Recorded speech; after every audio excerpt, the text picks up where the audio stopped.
Evening everyone, Sarj Ali here, SA1 Boxer Size, for some of you who know me on my Instagram link, with Ben Doughty, 1/3 of Sugar, Silk and Stretch, and just thought we'd do a little individual separate chat as we do from time to time about various things boxing. So how you doing, Ben? I'm good, Sarge. Good to see you again. Thanks for the PT. Like most people, it's harder to practice and practice what you preach sometimes, but we did okay. Did all right. Let's get down to getting down to the nitty gritty. I read on the BBC website that Usyk has relinquished his IBF title voluntarily. He said he's just going to be asked with a fiasco and has left it. So, what's your thoughts on that? You know, it's after so long as an undisputed champion, you don't have one anymore, kind of thing. Back to you say we had one for about a month, didn't we? I think it's literally 5 weeks we had that status of the undisputed heavyweight champion of the world. But you know, like you just said, it's typical that the fucking sirens start as soon as we start doing it, isn't it? I mean, alright, we got a bit of background noise, but we didn't have sirens. Yeah, we've got a police siren there, or ambulance. In all seriousness, it was an ambulance, and I hope whoever, who requires an ambulance, I hope they're okay. Yeah. But no, you said yourself, Sarge, Usyk relinquished it voluntarily, but I think he kind of jumped before he was pushed. Yeah. We knew this was happening, but we knew the stumbling block was the rematch clause for Fury and Usyk, and the fact that the IBF are quite insistent on enforcing their mandatories. They had Philip Hrgovic as their mandatory. Yes, that's right. Daniel, he took that fight versus Daniel Dubois, which was billed as an interim title fight. Which you know, I don't like that concept, but they do it today. Yeah, neither do I. So consequently, when Dubois beat Hrgovic, he became the interim champion, whatever that means. Yeah. And because is that sort of like champion? Well, it's not champion in recess. It's just like the substitute champion until the proper one comes along or something. Well, I mean, exactly. And the proper one was Alexander Usyk. We knew that. Yeah. He had been since 2021. Yeah. But in any case, or was it 2020 that he beat Anthony Joshua? That's right. Yeah.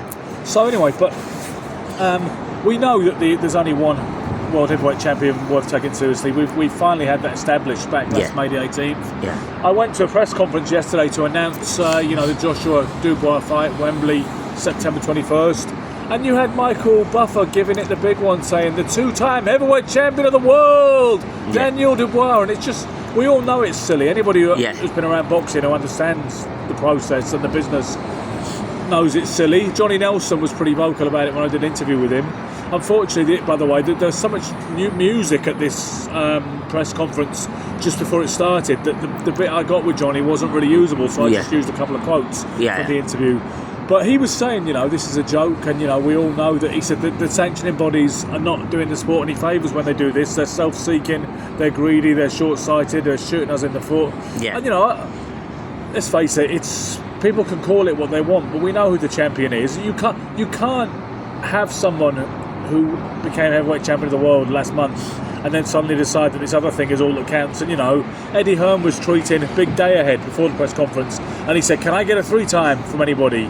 But Eddie knows better than that. Anthony Joshua will not be a 3-time heavyweight champion by beating Daniel Dubois, and Daniel Dubois is not a 2-time world heavyweight champion. We know that. So why can't we finally dispense with the silliness, and why can't we just say boxing is a big, exciting, very beautiful, deep entertainment industry.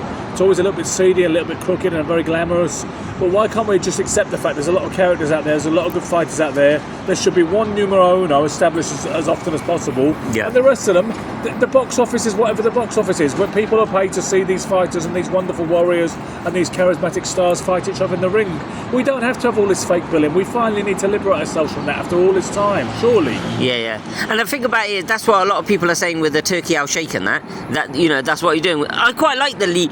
The first time I heard of the league format was, I think somebody mentioned it with reference to Muhammad Ali and said if there was a league and every boxer fought each other and they had a 40 fight season or something like that Ali would come on top on points or something like that, and that's the first I heard of the league. You talk about a 40 fight season, obviously we've got to think of boxing. I'm just saying, if you were comparison with football or something like that, if you were drawing that analogy. I mean, the comparison with football is they play every week sometimes, don't they, as far as I know. In the Premiership and things like that, in the divisions they play every week, and you can play different players, give some players a rest. We know that boxers can't keep that kind of schedule up, although it used to be in the past. They used to. I mean, we know Harry Greb fought 40 odd times 45 times, I believe, in 2000. And even Ray Robinson and more, you know, they just got on the train, got to the next show. And and as Sam Langford once said, "Gentlemen, I'm sorry, I won't keep you too long. I need to. This will be over quite quickly because I need to go on to my next fight or something like that." These guys they were a different breed, clearly, and it was a very different world then, you know. And that was what happened. Some of these guys didn't end up too long-term healthy, you know, cerebrally, neurologically. So. Listen, I'm not saying fighters have to fight those crazy schedules, and as Barry Hearn said a long time ago, he said we don't have a right to watch a man kill himself every week. Exactly. But you know, I just think that boxing should be about excellence. It should be about the elite. It should be about supreme competition. It should be based on integrity and honour. You know, obviously it's all about money. We understand that, but there should be room for integrity and honour in that equation. And I'm not saying, I don't think any fighter should have to fight anybody who doesn't want to fight. All I'm saying is that fighters who show a willingness to fight anybody in their division to prove they're the best, they should be rewarded commensurately for that. Rather than all the kind of machinations and cherry picking that we've seen for so long in professional boxing. Yeah, so you touched on it, so just a quick move on from that then. So in terms of... Come on! Well, a little bit of background happening. Very loud woman in the background. Oh well. It happened in Marble Arch after all, Edgware Road. Anyway. Yeah, exactly. Knowing full well that we're recording, but it is what it is. We'll move on professionally, as Ben is always quick to point out. In terms of the, so with the Turkey Al Sheikh, the Arab money and things like that, you've touched on it a few times, but what's just a quick recap on that, on that sort of thing? Well, Turkey Al Sheikh, His Excellency, as they all call him. They all call him. Yeah. He has made a bid to be the main power broker in the Zara boxing in the last couple of years, I suppose it is. Yeah. But he's really come to prominence in the last 12 months. That's right. We've seen, the Fury and Ngannou, Joshua and Ngannou, Day of Reckoning, 5 versus 5, all those big shows. Yeah. And he's spoken about, or people have spoken about, the idea he wants to establish a global league. We're getting Riyadh season in LA this year. That's right. Season in London at Wembley, in September.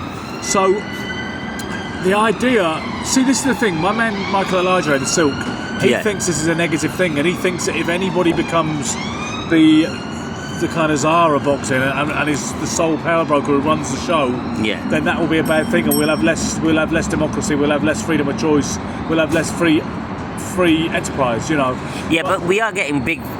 The big fights are coming, ain't they? So it's not like, so sometimes a monopoly isn't a bad thing in many ways. I am so beyond fed up and cynical about professional boxing the way it's been for the last God knows how long. I'm willing to take a chance on a new bold intervention, because when we complained about the insoluble problems facing professional boxing, at least from a fan point of view, if it's only from a fan point of view, let's say, whenever we discuss those problems and we say, no, it's never going to change because there's too much money involved, because the sanctioning bodies are too powerful, they've got too much of a stake, and they're too self-interested, and their interest is in keeping these championships apart.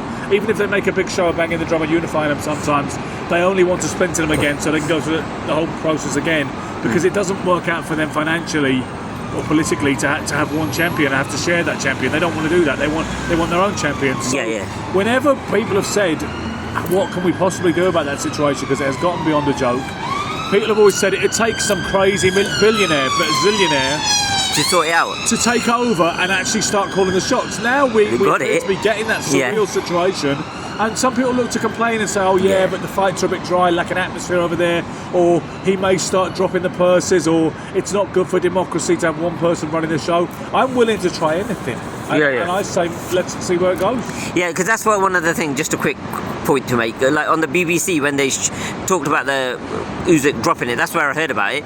The comments on there, one of the comments said something along the lines of, if boxing can kick itself in a proverbial anymore, this is another, to drive away the hardcore fans.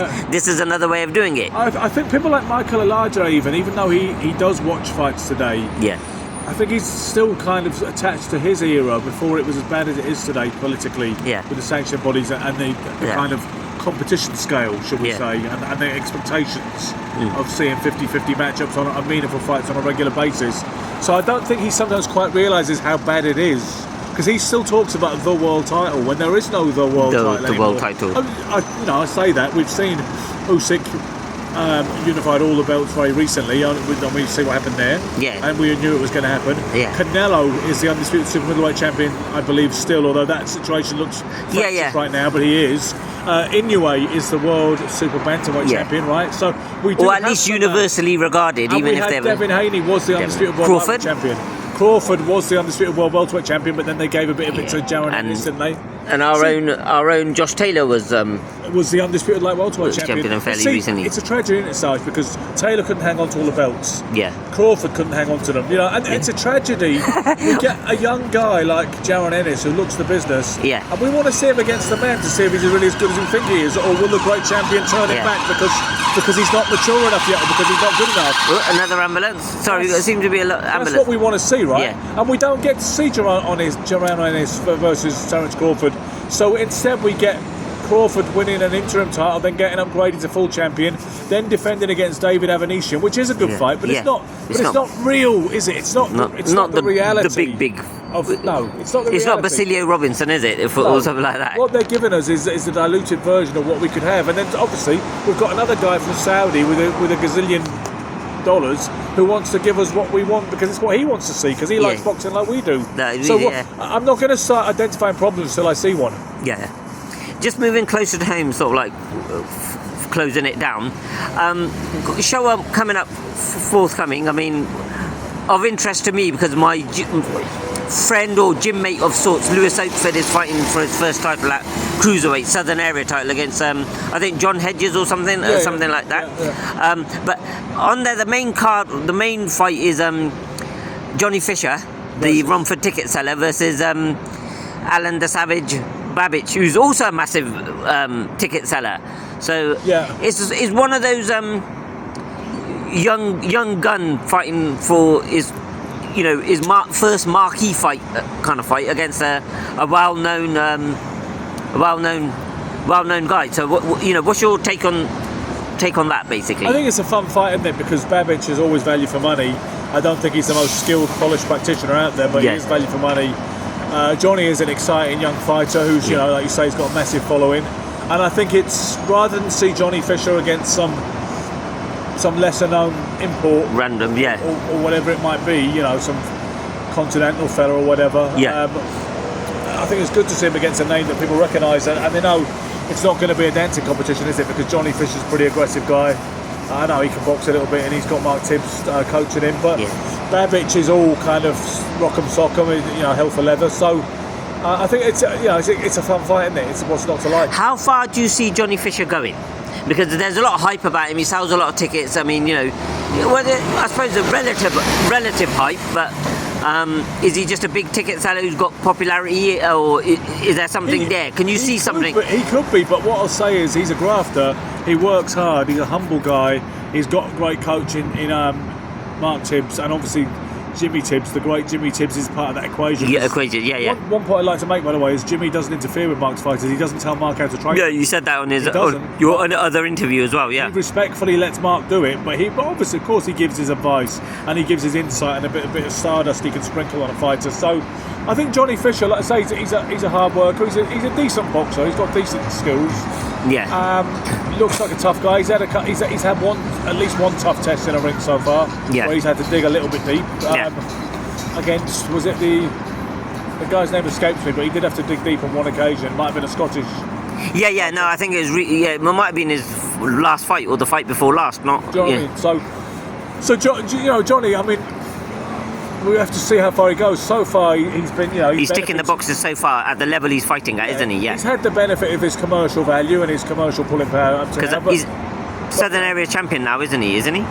Is he Southern Area champion? So he's getting on the lower rung of the titles. Anyway, in finishing off, I'll let you open court a little bit and just say anything you want to say that you want to get off your chest. But otherwise, we'll call it a show.